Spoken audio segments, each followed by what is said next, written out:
Sholay. Sholay cinema చూడని వారంటూ ఉండరేమో.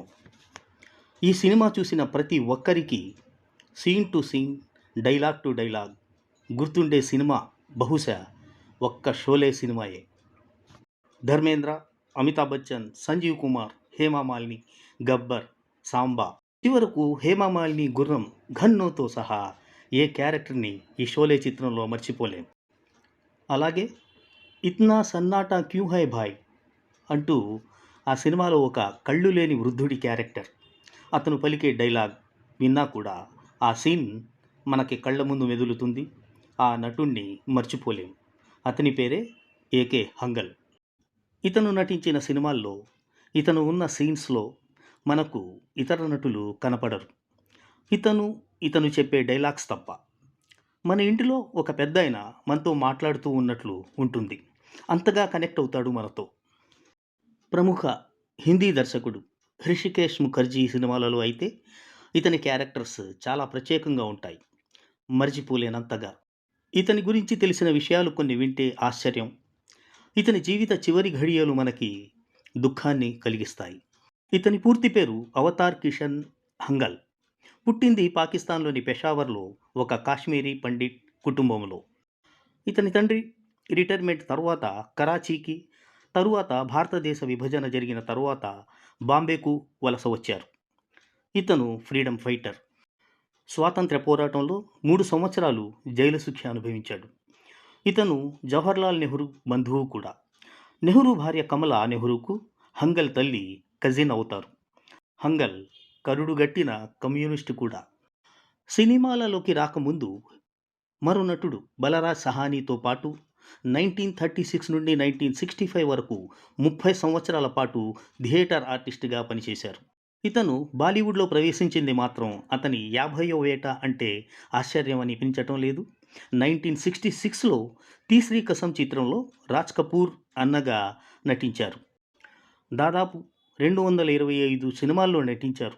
Bawarchi, Chhupa Rustom, Sholay, చిచ్చోర్, ఆయినా, Badhaai, Avatar, Sagar, Namak హరామ్, Shokeen మొదలైన సినిమాలు బాగా గుర్తింపు తెచ్చిన సినిమాలు. సినిమాలతో పాటు టీవీ సీరియల్స్లో కూడా నటించారు. ఇతనికి సంగీతం అంటే ప్రాణం.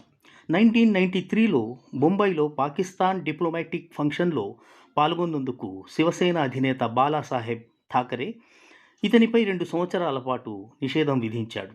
ఆ 2 సంవత్సరాలు ఇతనికి పని లేకుండా పోయింది. హిందీ చిత్ర పరిశ్రమకు చేసిన సేవలకు అతన్ని ప్రభుత్వం గుర్తించి 2006లో పద్మభూషణ్ అవార్డుతో సత్కరించింది. అయినా ఏమి లాభం? చివరి ఘడియలు చాలా కష్టంగా గడిచాయి. కిడ్నీ, అధిక రక్తపోటు సమస్యలతో సమయానికి చికిత్స చేయించుకోలేని ఆర్థిక పరిస్థితుల్లో ఆగస్టు 26, 2012లో అనారోగ్యంతో తన 97వ ఏట చివరి శ్వాస వదిలారు ఏకే హంగల్. ఎందరో స్టార్స్కు తండ్రిగా, తాతగా, బాబాయిగా నటించిన నటుడి అంత్యక్రియలకు పేరున్న ఏ పెద్ద యాక్టరు కన్నెత్తి చూడలేదు, హాజరవ్వలేదు. నిజంగా అప్పుడు ఇతని ఆత్మ ఘోషించి ఉంటుంది, ఇతనా సన్నాటా క్యూ హై భాయ్ అంటూ. ఇది పద్మభూషణ్ ఏకే హంగల్ గారి జీవిత చరిత్ర. ఇలాంటి మేటి నటుల జీవితాలు ఎందుకు ఇలా విషాదంగా ముగుస్తాయో అర్థం కాదు. వీరు గాథలు విన్నప్పుడు అనిపిస్తుంది, ఎవరికెవరు ఈ లోకంలో ఎవరికి ఎరుక, ఏ దారిటు పోతుందో ఎవరిని అడుగక. అలాగే పాత హిందీ చిత్రం కౌన్ అప్నా కౌన్ పరాయాలో హిందీ సినీ గేయ రచయిత షకీల్ బదాయిని రచించిన పాట, దానిలోని పదాలు కూడా గుర్తుకు వస్తాయి. అదేంటంటే, కౌన్ అప్నా కౌన్ పరాయా, కౌన్ అప్నా కౌన్ పరాయా, దునియా కా ఏ భేద్ అభీ తక్ కోయి సమజ్ నహీ పాయా.